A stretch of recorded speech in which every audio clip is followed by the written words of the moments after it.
Okay, hi everyone. All right, so I want to start today by asking you to do an odd little graph. I'm going to have you do this graph in two parts. So the first thing is I want to graph the line y equals x, but only when the x's are greater than or equal to 0. Now we know the line y equals x passes through the origin and it has a slope of 1. Now when x is 0, that is the origin, and since it's x greater than or equal to 0, we would have a solid dot there. And then for all of these x values to the right, that's where x is greater than 0.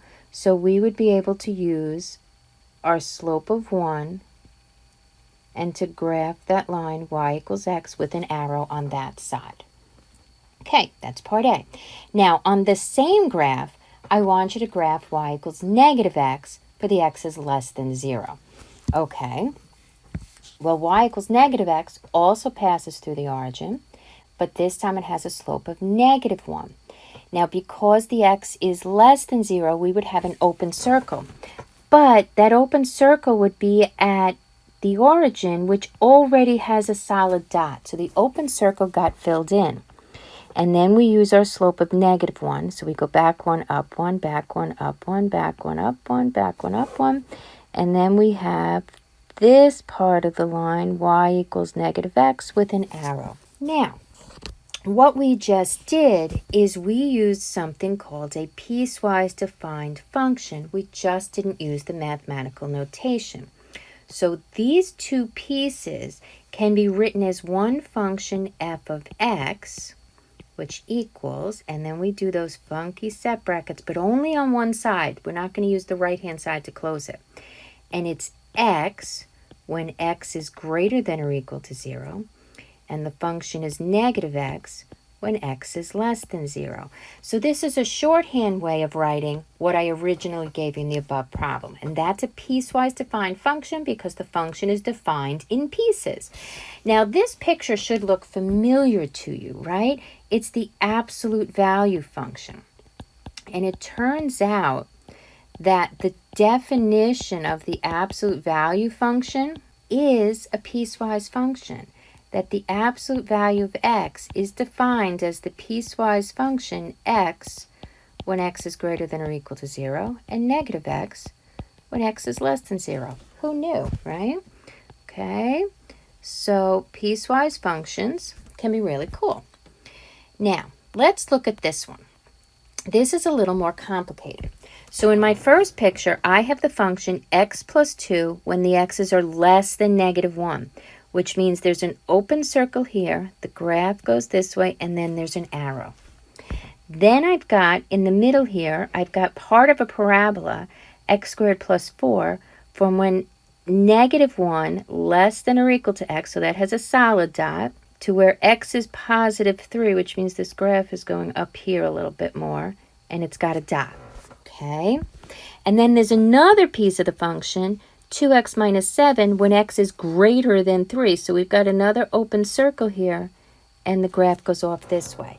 Now, if I take those three pieces and I put them together, and I'm just recopying those dots there, those dots in the open circles that we had, and this was open with an arrow, we could rewrite those three things as one piecewise defined function.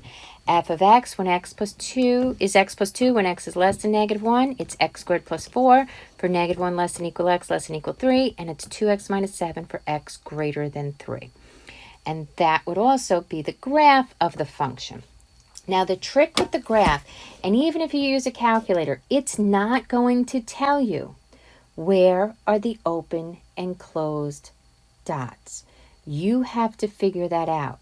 And that comes from if you have a less than symbol or a greater than symbol, you're going to have open dots.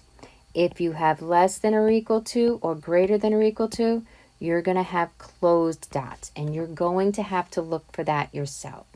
So let's try sketching this piecewise function. F of x is x plus 3 when x is less than or equal to 0.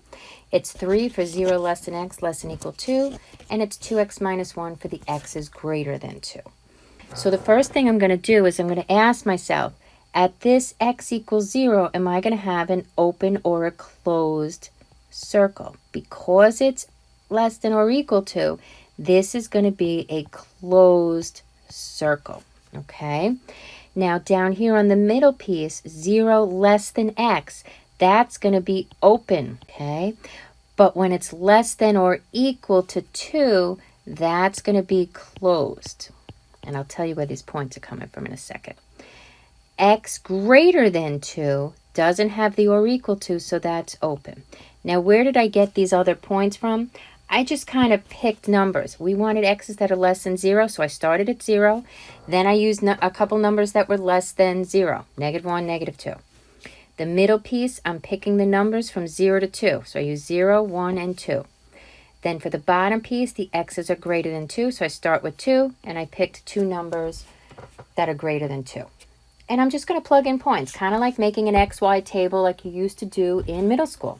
So if x is 0, 0 plus 3 is 3. When x is -1, -1 plus 3 is 2. When x is -2, -2 plus 3 is 1.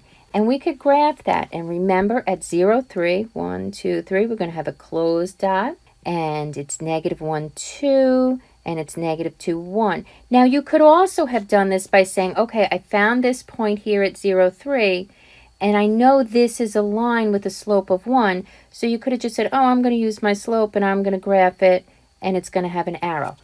I don't care whether you do it by plugging in all the points or if you do it by the slope, as long as you have that starting dot, 0, 3, and it's a closed circle there. Now the middle piece, when x is 0, the function is 3. When x is 1, the function is 3. When x is 2, the function is 3. It's always 3. So we're going to have a horizontal piece. Now notice I'm supposed to have an open circle at 0, 3, but that already has a solid dot. The pieces are meeting, so we're not going to see that open circle. And we're going to go all the way to 2, 3, where we're going to have a closed dot, we said. Now we're going to do the bottom piece of the function, 2x minus 1, and we have to deal with the 2. The calculator will not tell us where this open circle is. We have to physically plug in the 2. 2 times 2 is 4, minus 1 is 3. So we're going to have an open circle at 2, 3, but whoa, it matches up with that solid dot. Now you have a choice. You can plug in numbers for those 2 points, or you can look at this and say, oh, the slope of this line is 2. So I'm going to rise 2, run right 1, rise 2, run right 1, and I'm going to draw my line, okay? If you did the points, you plug in 3. 2 times 3 is 6, minus 1 is 5. 2 times 4 is 8, minus 1 is 7. Either way, you're going to get the same graph. Awesome. Now, we just actually did some evaluating the function while we did those points, so hopefully that's going to help us out on the last problem that we want to look at here.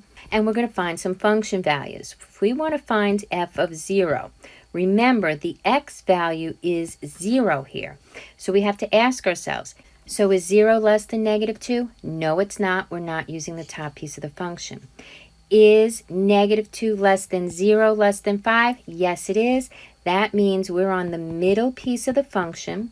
So we're going to use this rule. -0 plus 3. And -0 plus 3 is 3. So f of 0 is 3. Okay, let's try f of 8. Now we have to remember this time the x value is 8. So is 8 less than -2? No. Is -2 less than 8 less than 5? No.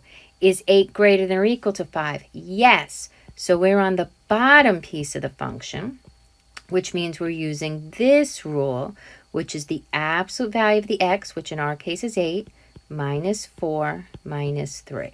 Well, 8 minus 4 is 4, so that's the absolute value of 4 minus 3.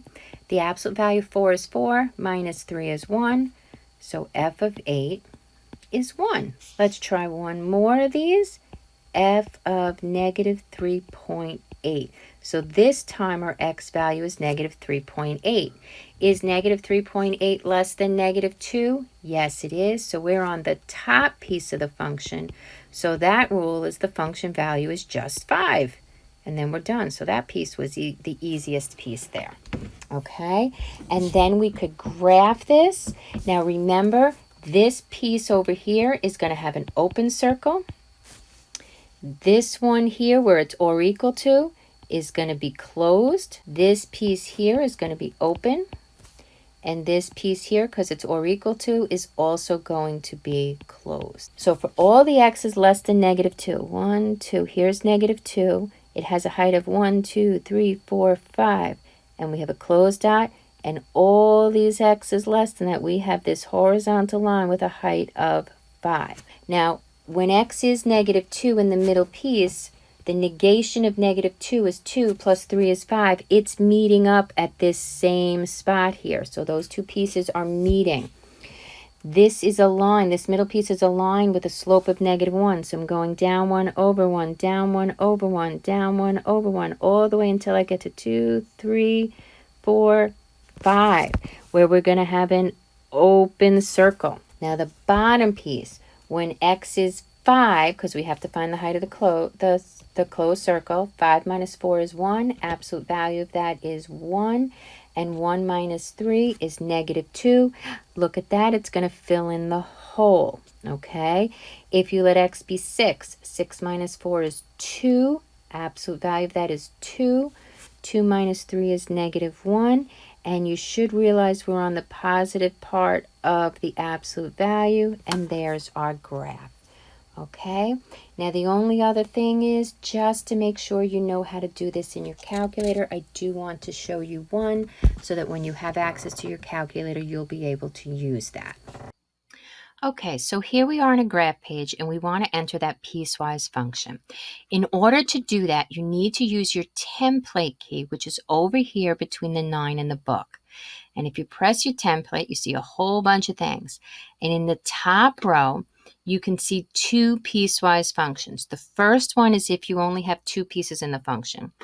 And the second one, it looks like a 3-piece function, but you can actually have up to 99 pieces.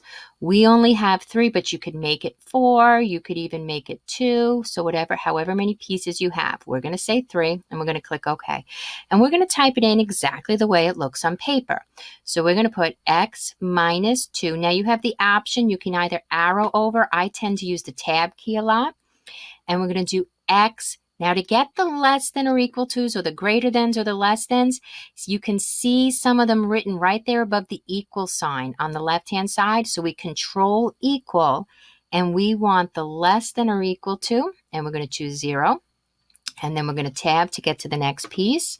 We put in 2, we tab.